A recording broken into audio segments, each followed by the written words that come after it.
अल्लाह मेरे रसूल अलैहिस्सलाम के गुलामों, जानते हो क़यामत का दिन होगा, तवज्जो से सुनना, क़यामत का दिन होगा।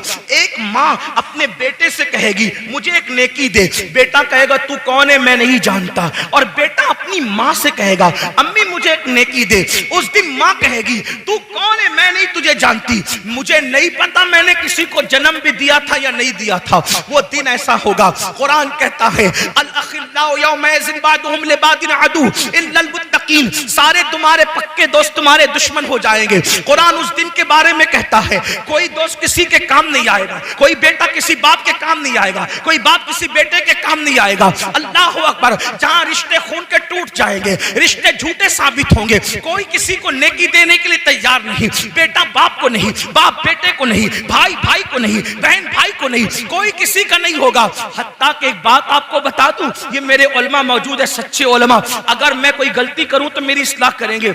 हत्ता के भाई बेटा बाप नहीं, अंबियाए किराम भी, तवज्जो करें, अंबियाए किराम भी आदम से लेके ईसा अलैहिस्सलाम तक जब कोई उनके पास मदद के लिए जाएगा वो कहेंगे नफ्सी नफ्सी इज़हबू इला गैरी, जाओ आज हम तुम्हारी कोई मदद नहीं कर सकते।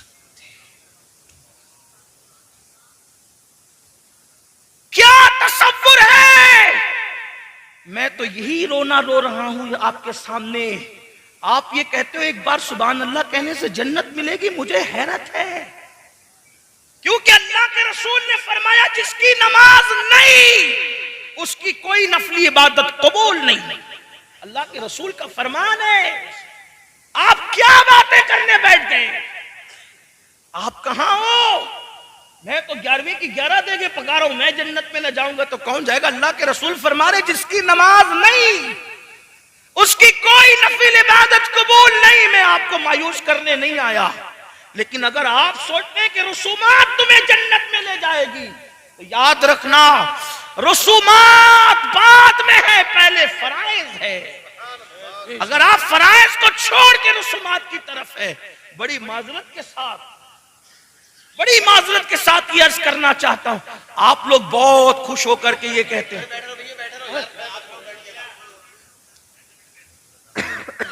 आप लोग बहुत खुश होकर ये कहते हैं, तवज्जो आपकी मेरी तरफ है, हुजूर के फरमान की तरफ है, तवज्जो करें। आप लोग खुश होकर ये कहते हैं अरे मैंने तो इतने बड़े मौलाना का दामन पकड़ा, मैंने तो ये मौलाना साहब का दामन, ये मुझे जन्नत में ले जाएंगे। आप देख रहे हैं हदीस है ये, जो मैं मुस्लिम शरीफ से इसको पढ़ रहा हूं आपके साथ, मुस्लिम शरीफ में है, कंजुल माल में है, मजमऊ ज़वाइद में है। क्या अंबियाए किराम भी क्या कहेंगे, हजरत आदम के पास लोग, मशहूर हदीस है, बारे शरीयत में भी इसको हुजूर सदरुल शरिया ने लिखा, इमाम अहले सुन्नत ने उसको फतावा रज़विया शरीफ में, इतनी मशहूर हदीस है कि इसको तकरीबन सब मकातिब फिक्र के लोगों ने लिखा। लेकिन आप जरा ध्यान तो दें, तवज्जो तो करें, अगर अपनी आखिरत से प्यार है तो तवज्जो करें। सब मिलजुल कर हजरत आदम अलैहिस्सलाम के पास जा कहेंगे आप हमारे अब्बा जी है, आप सब नबियों के बाप है, वलियों के बाप है, सारे सहाबा आपकी औलाद में, सारे अंबिया आपकी औलाद में, ये जो बातें लोग कर सकते करेंगे। हदीस में इतनी तफसील नहीं है, लेकिन आप उसको जितना वाज़े कर सकते हैं वाज़े करके देख ले कि वो है बाप सबके। हजरत आदम अलैहिस्सलाम अंबिया से लेकर इमाम महदी तक सबके बाप है, क़यामत के आखिरी इंसान तक के बाप है, कोई इंसान उनकी औलाद से खारिज नहीं है। लोग कहेंगे आप हमारे अब्बा जी हैं, आप चल के हमारी शफात करें, अल्लाह की बारगाह में अर्जी करें, अल्लाह हमें बख्श दे। हजरत आदम अलैहिस्सलाम कहेंगे आज इतना गजब फरमा रहा है, इतने जलाल में है, इससे पहले इतने जलाल का इजहार कभी नहीं किया, मैं नहीं जाता उसके दरबार में, मुझे आज अपनी पढ़िए। कहेंगे हदीस के अल्फाज नफ्सी नफ्सी इज़हबू इला गैरी, मुझे आज अपनी जान की है, तुम किसी और के पास जाओ। हदीस तवील है, मैं पूरी हदीस नहीं बयान करता, लेकिन इतना जरूर कहता हूं हर नबी यही कहेंगे, हर नबी की जबान पे यही होगा, नफ्सी नफ्सी इज़हबू इला गैरी। हत्ता के लोग ईसा अलैहिस्सलाम के पास आएंगे और ईसा अलैहिस्सलाम भी कहेंगे नफ्सी नफ्सी इज़हबू इला गैरी, जाओ किसी और के पास। आज मैं तुम्हारी कोई मदद नहीं कर सकता। उसको मेरे इमाम यूं बयान करते हैं, सबने सफे महशर में ललकार दिया हमको, सबने सफे महशर में ललकार दिया हमको, ऐ बेकसों के आका, ऐ बेकसों के आका, ऐ बेकसों के आका, अब तेरी दुहाई है। अल्लाह अकबर। सारे अंबिया भी ये कह देंगे, जाओ किसी और के पास, जाओ किसी और के पास। उस वक्त तो एक ही दरवाजा होगा। अब ध्यान से सुनना मुसलमानों, मेरी कौम के जवानों, अजाने सुनकर गाने सुनने वालों, कानों में ईयरफोन लगाकर अजान के वक्त गाने सुनने वालों, फिल्में देखने वालों, क्रिकेट देखने वालों, ड्रामों में मुब्तला होने वालों, अजान हो रही है फिर भी किसी औरत पर पाप की नजर डाल करके हीरो की नकल करने वालों, दिल के कानों से सुन लो, जब सब नबी ज़बू इला गैरी कहेंगे, सब नबी नफ्सी नफ्सी कहेंगे, तो मरकजों का, अकीदतों का मरकज, निजात का मरकज, अल्लाह अकबर, मैदान महशर के सब लोगों के लिए मरकज निजात कौन सी जात होगी? एक ही जात होगी, आमिना का लाल, अब्दुल्ला का लखते जिगर, मेरे और आपके आका मुस्तफा जाने रहमत, शफीउल मुज़निबीन, तहा वो यासीन, अनीस बेकसा, चारा साजे दर्दमंदा, एक ही जात है मोहम्मदुर रसूलुल्लाह की, जो गुलामों को ये नहीं कहेंगे नफ्सी नफ्सी, ये नहीं कहेंगे ज़बू इला गैरी, बल्कि यूं कहेंगे अना लहा, अना लहा, अना लहा। आओ आज मैं इसी काम के लिए हूं, आओ आज मैं इसी काम के लिए हूं। अब मेरे आका कहेंगे मैं इसी काम के लिए हूं। लेकिन दूसरी हदीस अब सुनो, आका फरमाते हैं, जिसने जानबूझ के नमाज छोड़ी, कयामत के दिन उसके साथ मेरा कोई वादा नहीं है। अल्लाह न करे, करोड़ बार न करे, अल्लाह किसी दुश्मन को भी वो दिन न दिखाए कि जन्नत लेने के लिए हुजूर के पास गया और आका ने फरमाया, क्या तुझे मेरा फरमान याद न था कि मैंने कहा था जो नमाज नहीं पढ़ता उसके साथ मेरा कोई वादा नहीं, चल जाए यहां से, आज तेरे साथ मेरा कोई वादा नहीं। बताओ, उनके करम से तो ऐसा नहीं लगता, लेकिन मेरे आका ने फरमाया कि मैं उससे बेजार हूं, मैं मोहम्मद उससे बेजार हूं, क़यामत के दिन उसके साथ मेरा कोई वादा नहीं। बल्कि मेरे आका अलैहिस्सलाम तो अपने सहाबा को कहते थे, क्या फरमाते थे सहाबा को? हजरत अबू हुरैरा से कहा, अबू हुरैरा बेनमाजी के करीब भी मत बैठा कर, क्योंकि आसमान से बेनमाजी पे लानत बरसती, बेनमाजी के साथ बैठने से भी मना किया गया। बल्कि एक हदीस पाक में आता है, दो लोगों पर बड़ा भयानक अजाब होगा क़यामत में। तवज्जो, कौन से दो लोग? जहन्नम की एक वादी ऐसी है कि उस वादी से जहन्नम एक दिन में 5 मर्तबा पनाह मांगता है। उस वादी में दो लोग होंगे, एक तो नमाज को तर्क करने वाला और दूसरा हराम खाने वाला, हराम रोजी खाने वाला, हराम लुक्मा खाने वाला। आज नमाज तो पढ़ ही नहीं रहे।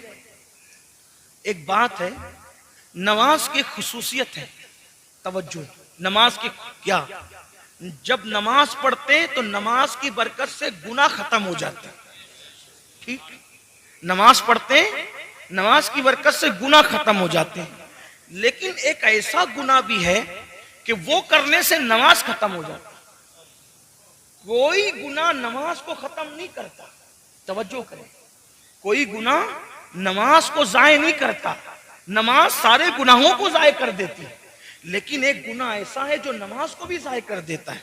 यानी कितना जहरीला है वो गुनाह, कितना खतरनाक है वो गुनाह जो नमाज को खत्म करता है, नमाज को जाये करता है। वो गुनाह कौन सा है?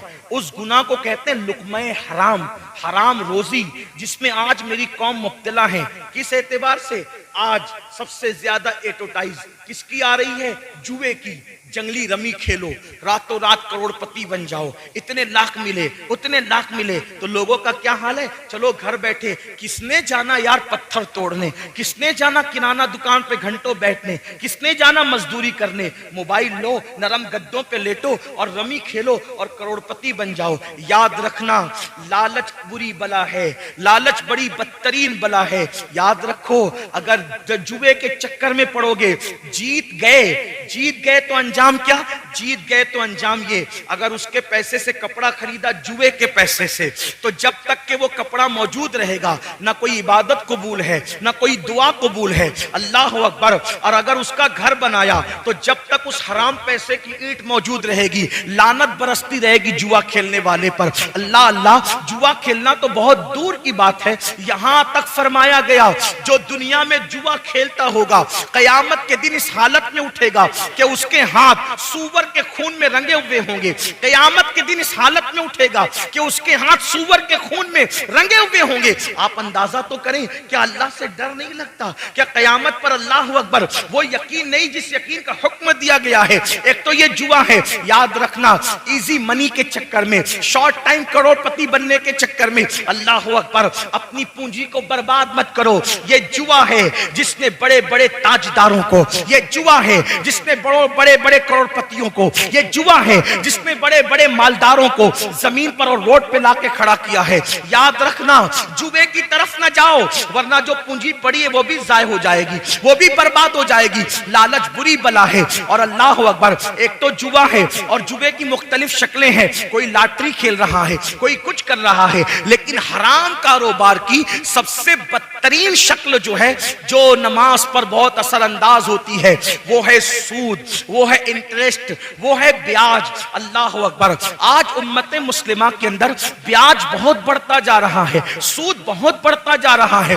बड़ी माजरत के साथ अगर ये जुमले बर्दाश्त हो सके तो अमरोहा वालों बर्दाश्त करना। हम तो देख रहे हैं कि लोग बड़ी बड़ी दाढ़ियां रख के हर साल रमजान शरीफ में उम्रा को जाके, हर साल हज करके, सफेद कपड़े पहन के हाजी नमाजी कहलाकर चोरी चुपके सूद के धंधे करते हैं। 10 लेके जाओ इतना ला के दो, 10,000 लेके जाओ इतना ला के दो, 20,000 लेके जाओ इतना ला के दो। याद रखना, ये सूद क्या है? अल्लाह के रसूल हम सबके आका और मौला मुस्तफा करीम रऊफुर रहीम सल्लल्लाहु अलैहि वसल्लम फरमाते हैं, जिसने सूद का एक लुक्मा खाया, एक लुक्मा, अल्लाह के रसूल फरमा रहे, जिसने सूद का एक लुक्मा खाया गोया उसने अपनी मां के साथ 36 मर्तबा जिना किया। मां के साथ 36 बार जिना करने वाला और सूद का एक लुक्मा खाने वाला अजाब में दोनों बराबर बराबर है। कितना गिर गया मुसलमान, लोग कितने गिर गए। अरे नादान, दौलत तो नाच कर भी लोग कमा लेते हैं, दौलत तो नचनिए भी कमा लेते हैं, दौलत तो लोग बंदर नचा के भी कमा लेते हैं, दौलत तो अल्लाह अकबर हाथ का मैल है, दौलत तो ठोकर मार के भी मिल जाती है। दौलत के नशे में इतने चूर हो गए कि अपने नबी का फरमान भूल गए। अल्लाह के रसूल का फरमान कितना सख्त है, और एक दो किताबों में नहीं, अक्सर किताबें आप सूद का बाब उठा के देख ले, हर मुसन्निफ ने हदीस लाई है। क्या? 36 मर्तबा मां के साथ जिना करना और एक लुक्मा सूद का खाना, एक दिरहम खाना, दोनों गुनाह में बराबर बराबर। इसी पे बस नहीं, बल्कि अल्लाह के रसूल सल्लल्लाहु अलैहि वसल्लम इरशाद फरमाते हैं कि क़यामत के दिन सब अल्लाह की बारगाह में खड़े होंगे, सब क़यामत के दिन अल्लाह की बारगाह में खड़े होंगे, लेकिन जो दुनिया में सूद खाते होंगे उनको खड़े होने की ताकत नहीं होगी, वो जमीन पे गिर गिर जाएंगे। और क़यामत के दिन उनकी हालत ऐसे होगी, कैसी हालत होगी बताऊं? आका अलैहिस्सलाम फरमाते हैं, जैसे मजनून होता है पागल, या जिस पर आसेबी असर होता है, जिसको आसेब छू लेता है, यानी कैसे वो दिखता है, बिल्कुल मरियल सा, पागल सा, बिखरे हुए बाल, डरावना सा चेहरा। आका अलैहिस्सलाम फरमाते हैं सूद खाने वालों का यही हाल हो। मेरे आका गैबदा नबी सल्लल्लाहु अलैहि वसल्लम फरमाते हैं, मेराज की शब जब मैंने जहन्नम का मुशाहिदा किया, आका अलैहिस्सलाम फरमाते हैं, जब मैंने जहन्नम का मुशाहिदा किया तो मैंने देखा मेरे सर के ऊपर बिजली की आवाज आई, बिजली के कड़क की आवाज, बिजली कड़कने की आवाज आई। मैंने ऊपर देखा तो मुझे एक मंजर बताया गया। मंजर ये था, आका फरमाते हैं सल्लल्लाहु अलैहि वसल्लम के कुछ लोग थे जिनके पेट कमरों की तरह थे, रूम की तरह, जैसे कमरे होते हैं रूम, उनकी तरह पेट थे। अगर दुनिया में किसी का पेट बढ़ जाए, उठने बैठने को इंसान मोहताज हो जाता है ना, और लेकिन कमरों जैसा पेट, ये कौन कह रहा है? अगर मौलवी साहब कहते तो आपको कह यार मौलाना जबरदस्ती डरा रहे हैं, है ना, जबरदस्ती डरा। अगर कोई सियासी लीडर कहता है तो कहता है यार अपना इलेक्शन ठीक करने के लिए कुछ भी कह रहा है। लेकिन ये ना सियासी लीडर की बात, ना मौलवी साहब की बात, ये बात है उस नबी की जो अपनी मर्जी से कभी बोलते तक नहीं। कुरान कहता है वमा यंतिकु अनिल हवा इन हुआ इल्ला वह्यु यूहा, कि ये अपनी मर्जी से कभी कलाम नहीं करते, हमेशा जबान इनकी होती है, कलाम खुदावंद कुद्दूस का होता है। हुजूर ने अपनी मर्जी से कभी गुफ्तगू नहीं की। मेरे आका अल्लाह रब्बुल इज्जत की मर्जी के पाबंद है और अल्लाह रब्बुल इज्जत जो फरमाते हैं वही गुफ्तगू करते हैं। अल्लाह अकबर। खुदा उनकी रजा चाहता है, वो खुदा की रजा चाहते हैं। अल्लाह अकबर। तो वो रसूल, सच्चे रसूल फरमाते हैं काश ये दुनिया की रंगरेलिये से बाज आ जाते, ये दुनिया के माल की मोहब्बत से बाज आ जाते। मेरे भाई, अल्लाह ने किस्मत में जितना लिखा है वो दौलत हमें मिल के रहेगी। हराम की तरफ क्यों जाते हो? हराम से तौबा करो। मेरे आका इरशाद फरमाते हैं मैंने देखा रूम की तरह, कमरों की तरह बड़े बड़े पेट है और उसके अंदर बिच्छू है, बिच्छू डंक मार रहे हैं और जहन्नम की आग है उसके अंदर, पेट के अंदर। अल्लाह अल्लाह।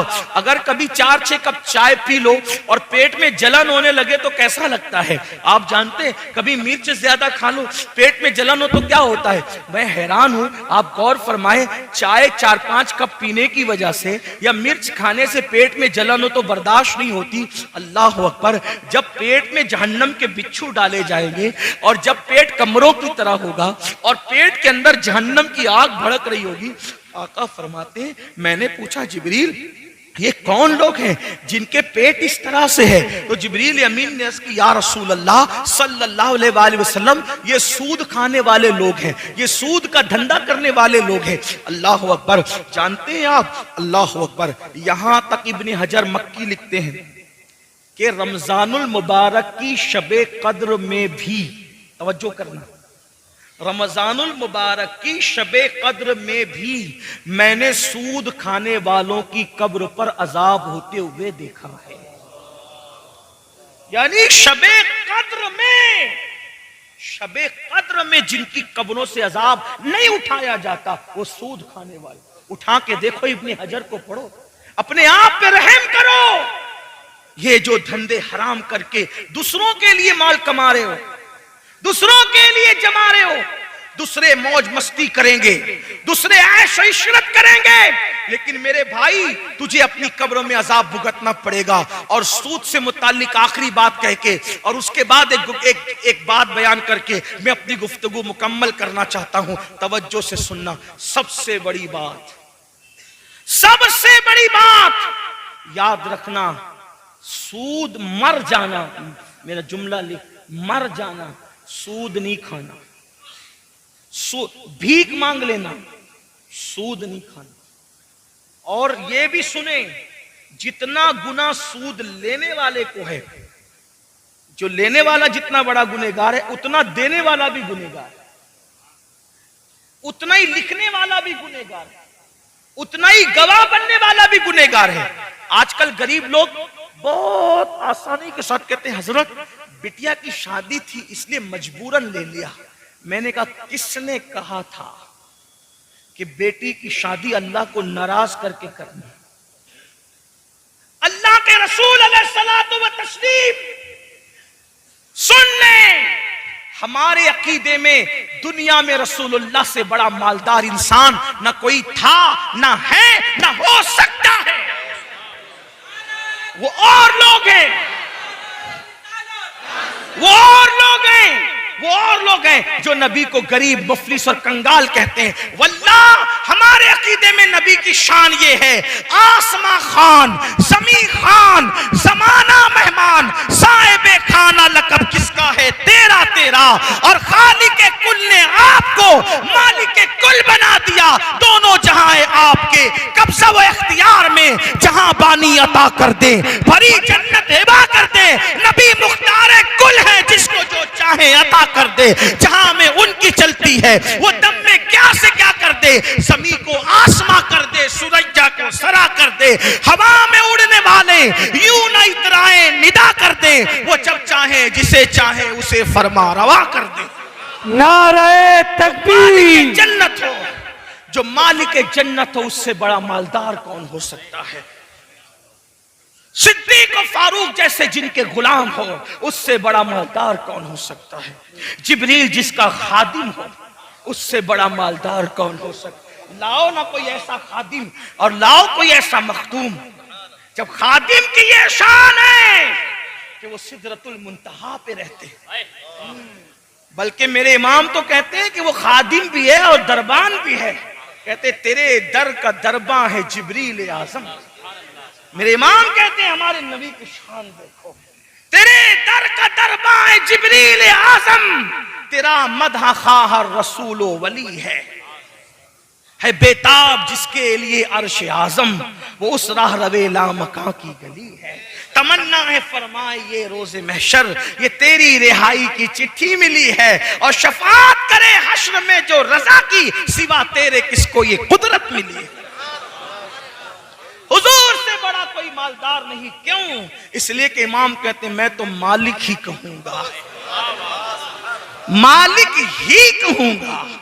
ये ही में जो लज्जत है आशिकों को मिलती है, मैं मालिक ही कहूंगा। क्यों? दलील के साथ कहूंगा कि हो मालिक के हबीब।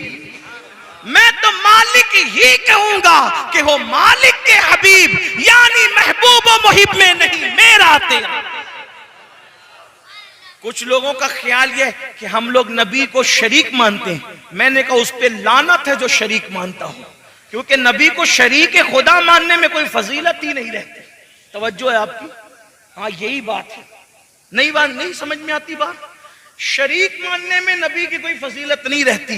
हम शरीक नहीं मानते क्योंकि हम फजीलत के मुनकिर नहीं हैं, हम हबीब मानते हैं। हबीब मानते। दोनों में फर्क क्या है शरीक और हबीब में? शरीक कहते हैं पार्टनर को, शरीक कहते हैं पार्टनर को, और हबीब कहते हैं डियर को। दोनों में क्या फर्क है? पार्टनर, शरीक, पार्टनर। पार्टनर से जब बात होती है तो एक एक पैसे का हिसाब होता है। सही है? ये पैसा कहां खर्चा किया, कहा वो चाय पिलाया, किसको पिलाया। और कभी कभी पार्टनरशिप टूट जाती है। पार्टनरशिप टूटती है, महबूबियत कभी खत्म नहीं होती। पार्टनरशिप में हिसाब किताब होता है।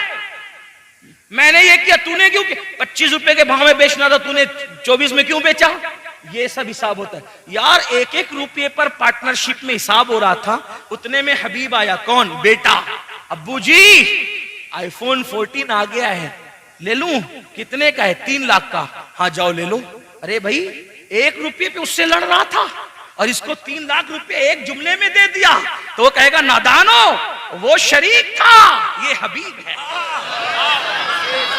तो जो है वो शरीक था, वो पार्टनर था, इसलिए झगड़ा हो रहा था। और ये हबीब है। क्यों? इसकी खुशी में मेरी खुशी है, इसका चेहरा मुस्कुराता है तो मेरा दिल खुश होता है। बिना तमसील, बिला तमसील, 1000 बार बिला तमसील, हम नबी को शरीक नहीं मानते, क्योंकि शरीक मानने में कोई फजीलत नहीं है। हम तो महबूब और हबीब मानते हैं। क्यों? जान मैंने बनाया, टुकड़े तू करेगा, मैं पूछूंगा नहीं बनाया मैंने, तोड़ा क्यों? इसलिए कि तू शरीक नहीं है, तू हबीब है। मैंने इसीलिए बनाया ताकि तू तोड़ा करे, ताकि लोगों को अंदाजा हो जब महबूब की ये शान है तो महबूब के बनाने वाले की शान का आलम क्या।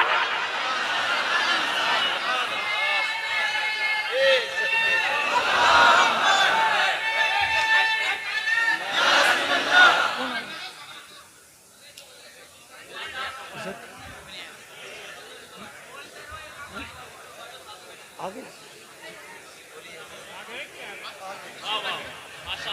नारा लगाऊं क्या? नारे तकबीर, नारे रिसालत, मसलके आला हजरत सैयद साहब किबला, शाकिर रजा नूरी साहब किबला।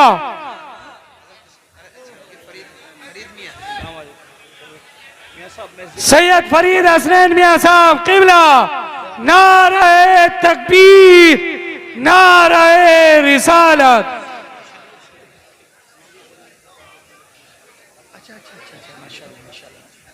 अच्छा हाँ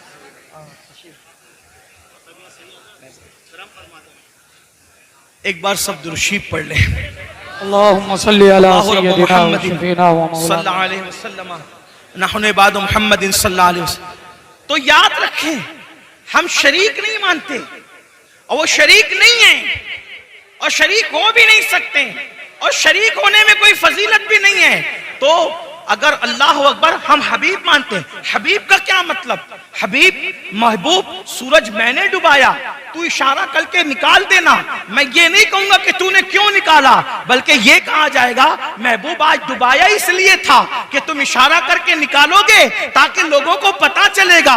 जब हबीब की ये शान है, बंदे का ये आलम है, तो इस बंदे को जिसने बनाया उस खुदा की शान का आलम क्या होगा? ये है शरीक और हबीब में फर्क। इसीलिए मेरे इमाम कहते हैं हम शरीक नहीं कहेंगे, क्या कहेंगे? मैं तो मालिक ही कहूंगा कि हो मालिक के हबीब, मैं तो मालिक ही कहूंगा कि हो मालिक के हबीब। यानी महबूब मुहिब में नहीं मेरा तेरा, इतने मालदार है आका, मालिक जन्नत आका, मालिक कौनैन आका, मालिक जमीन आका, मालिक आसमान आका, पूरी उम्मत के मालिक आका। कुरान कहता है अन नबी औला बिल मोमिनीना मिन अनफुसिहिम। उसका एक मतलब यह भी है कि मैं तुम्हारी जान से ज्यादा तुम्हारा मालिक हूं, यानी मैं तुम सबका मालिक हूं, तुम्हारी जान से ज्यादा तुम्हारा मालिक हूं। मालिक का मतलब क्या? अबू बकर के भी मालिक वो बनाए गए, उमर इब्ने खत्ताब के भी वो मालिक बनाए गए, उस्मान गनी के भी मालिक बनाए गए, बल्कि कुल जहां मिल्क उनकी मिल्क में दे दिया गया, पूरा जहान उनकी मिल्क में दे दिया गया।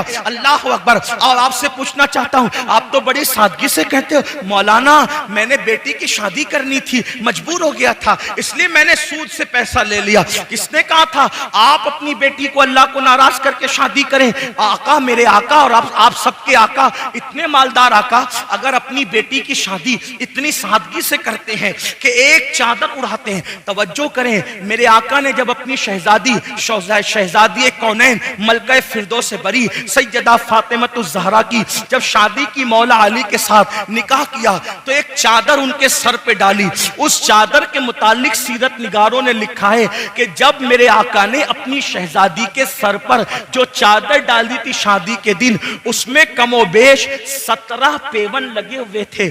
17 पेवन वाली चादर अपनी बेटी के सर पे डालकर, अपनी शहजादी के सर पे डाल के आका ने फरमाया, बेटी आज तेरे बाबा के पास इससे ज्यादा बज़ाहिर कुछ नहीं है, काश तुम्हारी अम्मी सैयदा खदीजा हयात होती तो वो तुम्हें बहुत कुछ देती। आपसे पूछता हूं, आका चाहते तो जन्नत के जोड़े आ जाते, सहाबा को इशारा करते तो जहेज का अंबार लग जाता, लेकिन अपनी शहजादी को 17 पेवन वाले दुपट्टे में विदा करने की क्या वजह थी? ताकि गरीबों को पता चल जाए अगर पैसे न हो तो सूद से न लेना, हराम की तरफ न जाना, बल्कि अपने नबी की सुन्नत पर अमल करते हुए सादगी से अपनी बेटी को विदा कर देना, यह भी सुन्नत है। बल्कि मेरे और आपके आका अलैहिस्सलातु व तस्लीम ने सादगी से अपनी शहजादी का निकाह करके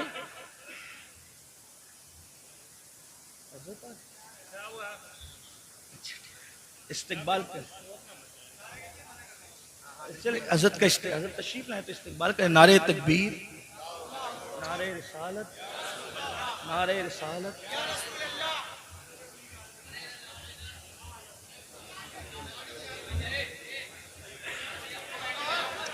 आप बैठे रहो भाई।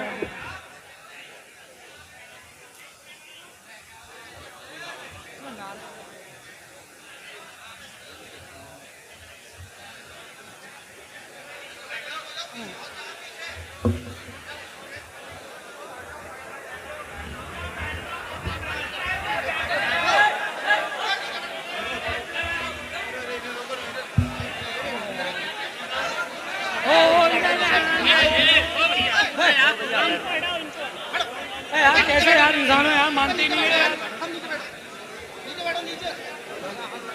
अरे यार हाथ बात, नीचे बैठो, नीचे। अरे हाथ वो हाथ हिला रहा है, लगे हुए।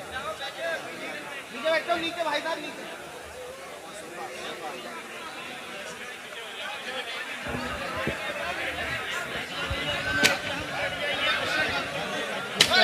हज़रात बैठ जाइए, बहुत जल्द बैठ जाइए।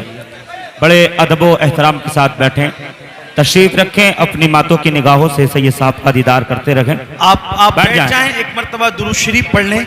सब लोग बुलंद आवाज से दुरूद शरीफ पढ़ लें। अल्लाहुम्मा सल्ली अला सय्यदिना व मौलाना मुहम्मदिन मादिनिल जूदी वल करम व आलिहि व सहबिही व बारिक व सल्लिम सलातन व सलामन अलैका या जद्दल हसन वल हुसैन। अब आपके सामने वो अजीम हस्ती तशरीफ ला चुकी है जिनका जिक्र मैंने तकरीर के शुरू में किया था कि हज़रत किबला हमारे अमीर हमारे कायद तशरीफ लाएंगे तो मेरी गुफ्तगू उसी वक्त तो मुकम्मल होगी। मेरी गुफ्तगू मुकम्मल हो गई है। 2 जुमले सिर्फ अर्ज करके मैं अपनी बात मुकम्मल कर रहा हूँ। आप हज़रात बैठ जाए, एक बार फिर दुरूद शरीफ पढ़ लें।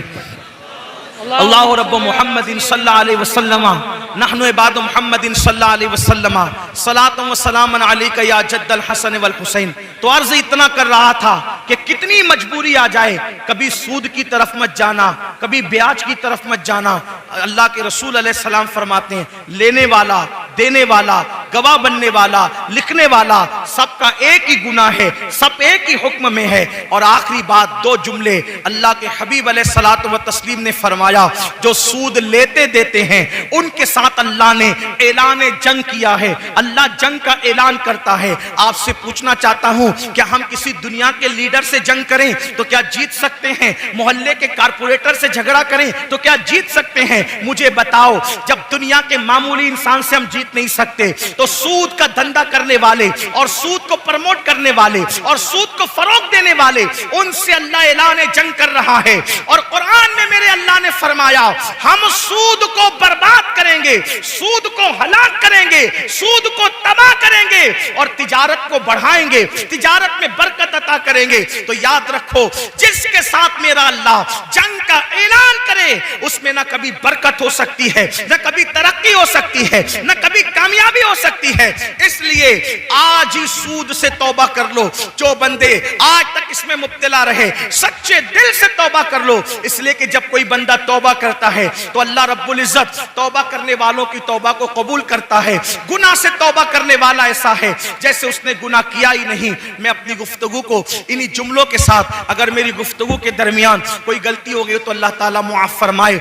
अस्तगफिरुल्लाह रब्बी मिन कुल्ली ज़ंबिन व अतूबु इलैहि। और मैं गुजारिश करता हूँ अब बहुत संजीदगी का माहौल बनाए, इसलिए कि हमारी